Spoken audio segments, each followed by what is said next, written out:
Halo rekan IT profesional, selamat datang kembali di acara IT Prosap. Bersama saya Haris Tiadi, kita akan membahas tema lanjutan dari Enterprise Architecture.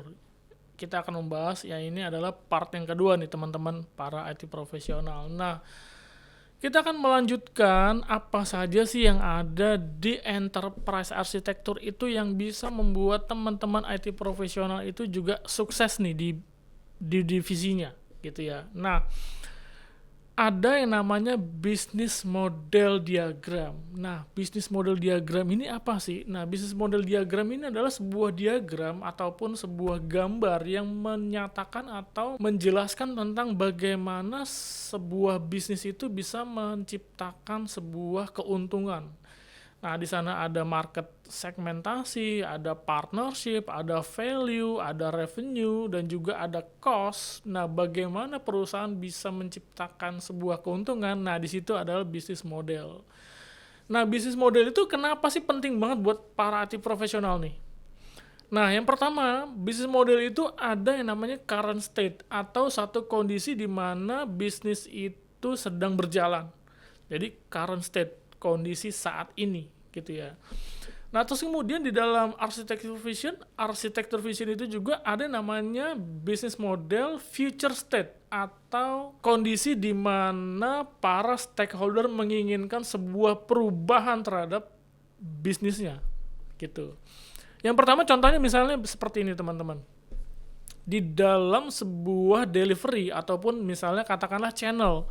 Nah, channel yang diinginkan oleh stakeholder di masa depan menggunakan channel-channel digital.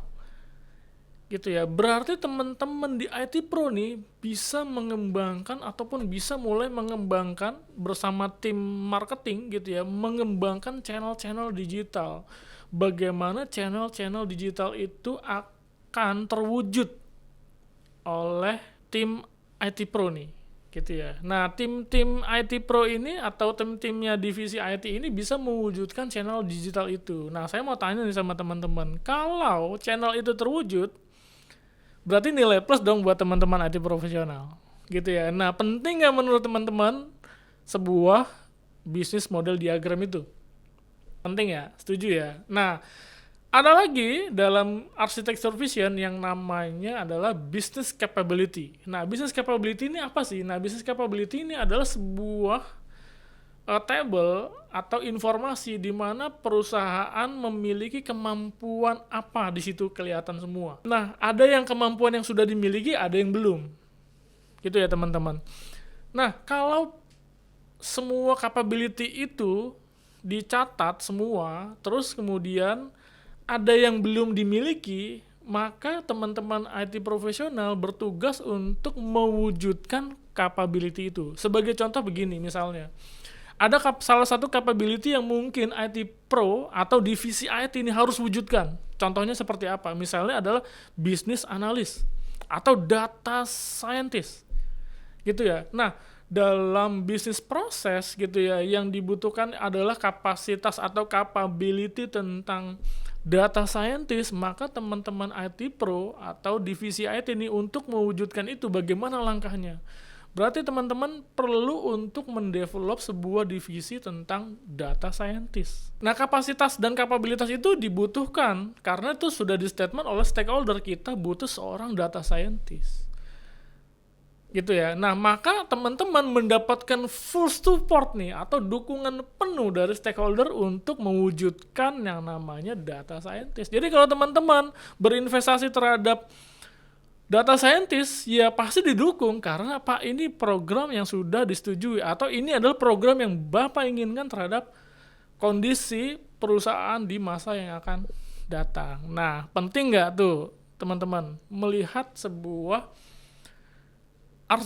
arsitektur vision yang ada di Enterprise Architecture. Nah, satu lagi nih ya, yang ada di Enterprise Architecture adalah value stream. Nah, value stream itu apa? Value stream adalah sebuah proses atau langkah-langkah bagaimana mulai dari customer itu melihat katalog atau melihat informasi yang ada di website atau melihat showroomnya teman-teman gitu ya, terus kemudian mereka memilih produk, mereka membayar atau pun nanti bagaimana mereka mendapatkan value-value itu di deliver ataupun langsung seperti apa produknya gitu ya, itu semua dinyatakan di sana. Nah, seberapa penting ini menurut para teman-teman IT profesional?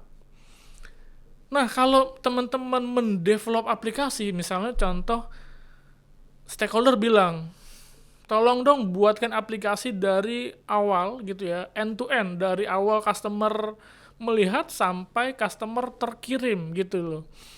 Nah, kalau misalnya teman-teman harus nanya nih satu persatu orang yang memiliki progres itu ataupun langkah-langkah itu, kan rumit tuh. Tapi kalau memang sudah dinyatakan, jauh lebih mudah kan? Siapa saja yang terlibat, apa saja yang harus dibutuhkan. Nah, itu adalah value stream dari bisnisnya teman-teman. Gitu ya. Jadi penting nggak value stream itu teman-teman IT Pro ngelihat?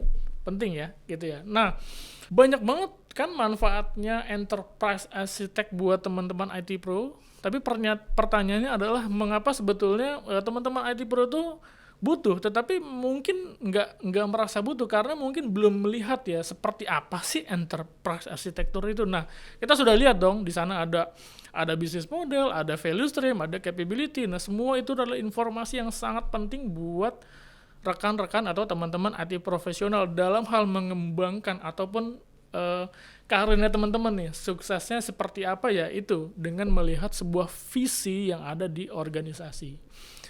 Nah, teman-teman pasti struggle dong dengan banyaknya problem gitu ya, dengan banyaknya kebutuhan apa sih, kayaknya kebutuhannya itu tersifatnya acak gitu ya, maunya sales begini, maunya marketing begini, maunya divisi operation begini gitu. Nah, semua tuh kayaknya pengen prioritas yang pertama. Tapi yang membedakan adalah kalau teman-teman IT Pro sukses adalah enterprise arsitektur. Jadi nggak ada debat lagi nih teman-teman. Jadi kalau teman-teman siapa yang perlu diprioritaskan, tinggal dilihat aja di sana. Kemarin udah ada shareholder katalog ya, siapa yang perlu diprioritaskan di sana. Misalnya di situ adalah operation, ya sudah, apa yang dikatakan oleh sales ya udah dihiraukan saja. Gitu ya teman-teman. Jadi dilihat saja siapa yang di situ yang punya kepentingan jauh lebih benar gitu ya, atau memang mereka adalah orang yang tepat untuk mendiskusikan sebuah proses dalam sebuah organisasi. Gimana menurut teman-teman? Perlu nggak nih memiliki skill enterprise arsitektur?